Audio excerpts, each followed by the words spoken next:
তো হ্যালো বন্ধুরা, পরশুদিন বিকালবেলা বেরিয়ে পড়েছিলাম সামার চাতাল যাওয়ার জন্য। আর আমরা কিন্তু দেখো তখন প্রায় 4:30 বাজে বেরিয়েছিলাম।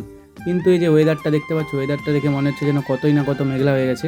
আর বৃষ্টির জন্য কিন্তু রাস্তার অবস্থা একদমই খারাপ, তাই জন্য গাড়ি আস্তে আস্তে চালাতে হচ্ছে একদম। এই দেখো রাস্তা, মানে দুধারে রাস্তা শুধু গর্ত হয়ে গেছে, এমনই বৃষ্টি হয়েছে এই দুদিন।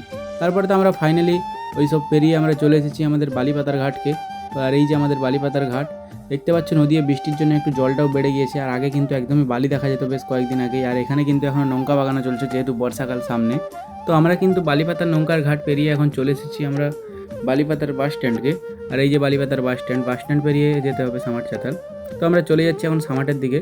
তো জাস্ট দেখো দূর থেকে কতটা পরিমাণে লোক, তোমরা শুধু দেখতেই পাচ্ছ। মানে এটা সেলিব্রিটিদের জায়গা হয়ে গেছে এখন, আমাদের এখানে সেলিব্রিটিদের জায়গা। তো দেখো আমরা কিন্তু ফাইনালি চলে এসেছি। ভাবছিলাম এখানে একটু বসবো, কিন্তু জাস্ট লোকটা দেখো, একদম পুরো ভিউটা একদম দেখতে থাকো। আমি বাইকে বসে ফোনে শুধু ভিডিওটা করে যেতেছিলাম। ভাই দুদিকেই লোক, মানে দাঁড়ানোর মতো কোনো পজিশন নেই, দেখতে পাচ্ছ। আর এই যে সেই ভাইরাল বিখ্যাত সেই আইসক্রিম ভ্যান, মানে আমাদের তিনজনের সব আশায় জল ঢেলে দিল ভগবান। আমরা ভাবছিলাম একটু বসবো, বেশ গল্প টল্প করবো, তারপরে ঘর যাব।